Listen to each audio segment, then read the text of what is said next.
ఆశ్చర్యకరుడు, ఆదరణకర్త, అద్వితీయుడు నగు మన ప్రభువైన యేసుక్రీస్తు నామంలో అందరికీ వందనాలు. పరిశుద్ధ గ్రంథంలో కొనియాడబడిన స్త్రీలు అనే శీర్షికలో నేడు మనం రాహాబు అనే స్త్రీ గురించి తెలుసుకుందాం. రాహాబు అనే స్త్రీ గురించి మనం యెహోషువ గ్రంథము 2వ మరియు 6వ అధ్యాయాల్లో చదవవచ్చు. ఈమె ఇశ్రాయేలీయురాలు కాదు గాని అన్యురాలైనటువంటి స్త్రీ. రాహాబు అనే మాటకి గర్వము అనే ఒక అర్థం, విశాలత అనే మరొక అర్థం కూడా ఉంది.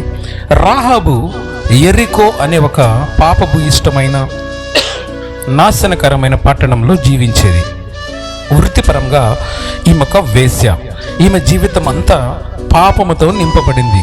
అయితే ఆమెకు కలిగిన విశ్వాసమును బట్టి ఆమె యొక్క జీవితం విప్లవాత్మకంగా, ఆశీర్వాదకరంగా మార్చబడింది. రోమ 10:17 వాక్యంలో చెప్పినట్లుగా వినుట వలన విశ్వాసము కలుగును, వినుట క్రీస్తు గురించిన మాట వలన కలుగును అన్నట్లుగా రాహాబు దేవుని గురించి, దేవుడు చేసిన అద్భుతమైన కార్యముల గురించి వినింది. యెహోషువ యెరికో అనే పట్టణం మీద యుద్ధం చేయడానికి ముందు ఆ పట్టణంలో వేగు చూడడానికి 2 మనుషుల్ని పంపుతాడు.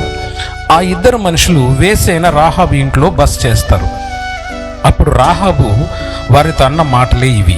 యెహోషువ గ్రంథము 2వ అధ్యాయము 10-11 వాక్యాల్లో, మీ దేవుడైన యెహోవా ఎర్ర సముద్రమును ఏ విధంగా ఆరిపోజేశాడో, యోర్దాను తీర ప్రాంత రాజులను మీరు ఏ విధంగా ఓడించారో ఆ సంగతులన్నీ మేము విన్నాం అంటూ ఆమె ఒక చక్కటి మాట 11వ వచనంలో చెప్తుంది.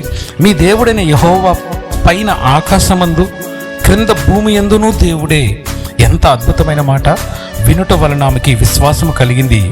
ఆ విన్న విశ్వాసమును బట్టి ఆమె చెప్తున్న మాట, దేవుడైన యెహోవా పైన ఆకాశమందు క్రింద భూమి యందు కూడా దేవుడే అని తన విశ్వాసాన్ని ప్రకటించింది.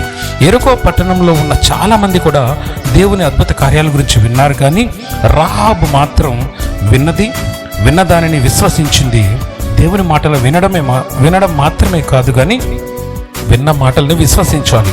అప్పుడు మన జీవితంలోనికి దేవుని ఆశీర్వాదాలు వెల్లువలా కుమ్మరించబడతాయి.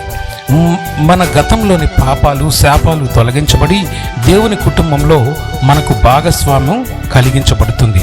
యెరికో పట్టణంలో ప్రవేశించిన ఇశ్రాయేలు వేగుల్ని పట్టి బంధించడం కోసం ఆ దేశపు రాజు తన సైనికులు పంపించినప్పుడు వారు వెతుకుతూ రాహాబు ఇంటికి వచ్చారు. అప్పుడు రాహాబు వేగులను మిద్దె మీదకి తీసుకెళ్ళి, ఆ 2 మనుషుల్ని మిద్దె మీదకి తీసుకెళ్ళి జనప కట్టల మధ్యలో దాచిపెట్టి తన ప్రాణానికి తెగించి దేవుని ప్రజలను కాపాడింది.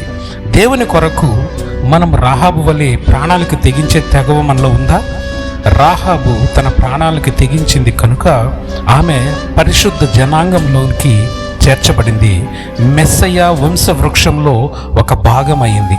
యెహోషువ తన సైన్యంతో యెరికో పట్టణం మీద దండెత్తినప్పుడు ఆమెను, ఆమె కుటుంబ సభ్యులను గుర్తించుటకు వీలుగా ఆమె వేగులను ఏ కిటికీ నుంచి అయితే క్షేమంగా దించి యెరికో పట్టణాన్ని దాటించిందో అదే కిటికీకి ఒక ఎర్రటి తొగరు దారాన్ని కట్టమని వారు చెప్పినప్పుడు ఆమె విని విశ్వసించి ఆ దారాన్ని ఆ కిటికీకి కట్టింది. యెరికో పట్టణం మీద దాడి ప్రారంభం అవ్వగానే యెహోషువ మనుషులు వేలాడదీయబడిన ఆ ఎర్రటి తొగరు దారాన్ని చూసి గుర్తించి రాహాబును, ఆమె కుటుంబం అంతటిని క్షేమంగా వెలుపలికి తీసుకొచ్చి ఆ దాడి నుంచి రక్షించారు. ఈ వేలాడ తీయబడిన ఈ ఎరుపు రంగు తొగరు దారం రక్షణకు గుర్తు, యేసుక్రీస్తు పరిశుద్ధ రక్తమునకు గుర్తు, విధేయతకు గుర్తు, బహిరంగంగా మన విశ్వాసాన్ని ప్రకటించుటకు సంబంధించిన గుర్తు, విడుదలకు, విమోచనకు గుర్తు. ఇశ్రాయేలు ప్రజలు ఐగుప్తు బానిసత్వంలో ఉన్నప్పుడు కూడా మరణ సంహారక దూతను గుర్తు కోసం తన ఇంటి గుమ్మపు నిలువు అడ్డు కమ్మీలకు ఎరుపు రంగును, గొర్రెపిల్ల రక్తమును పూసినట్లుగా మన పరిశుద్ధ గ్రంథంలో చూస్తాం. కాబట్టి వేశ్య వృత్తిలో ఉన్న రాహాబు విశ్వాసం ఆమె కుటుంబాన్ని శాపం నుంచి, పాపం నుంచి విడుదల కలిగించింది.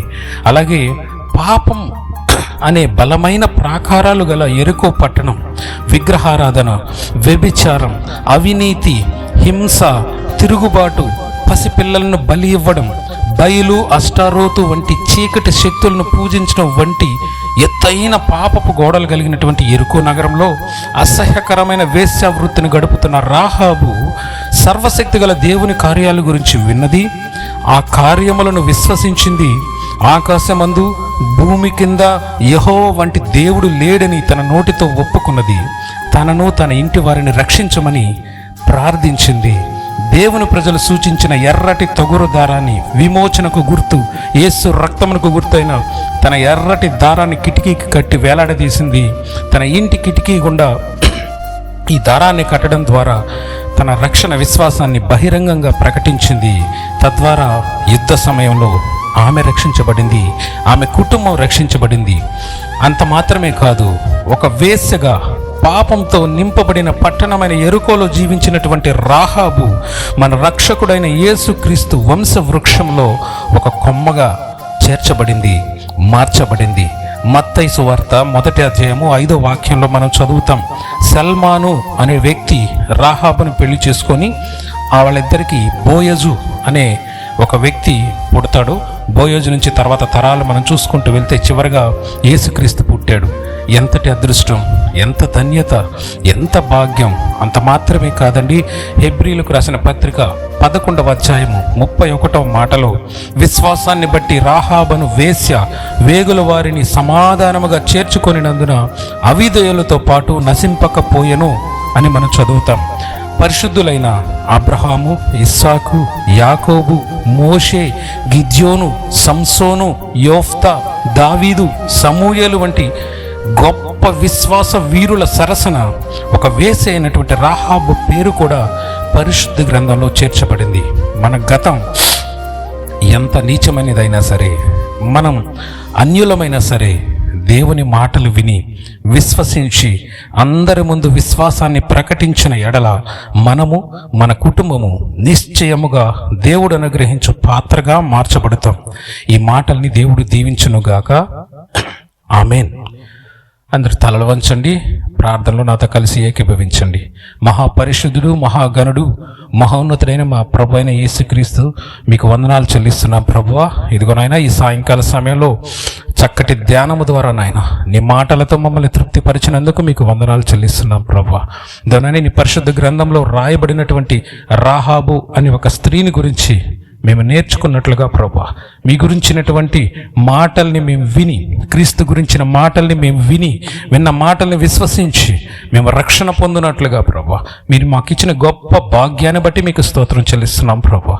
అనేక మంది ప్రభువా నాయన ఈ రక్షణను గుర్తించలేక, వినను విశ్వసించక ఎంతోమంది నశించిపోతుండగా ప్రభువా, వారందరికీ ప్రభువా ఈ మాటలు చేరునట్లుగా, వారందరూ కూడా ప్రభువా నాయన రక్షించబడినట్లుగా కృపను దయచేయండి.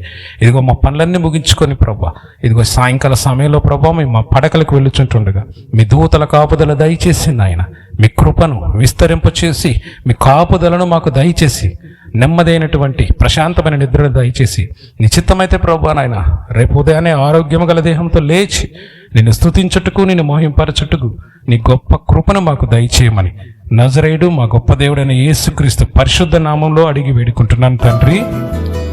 ఆమేన్, ఆమేన్, ఆమేన్.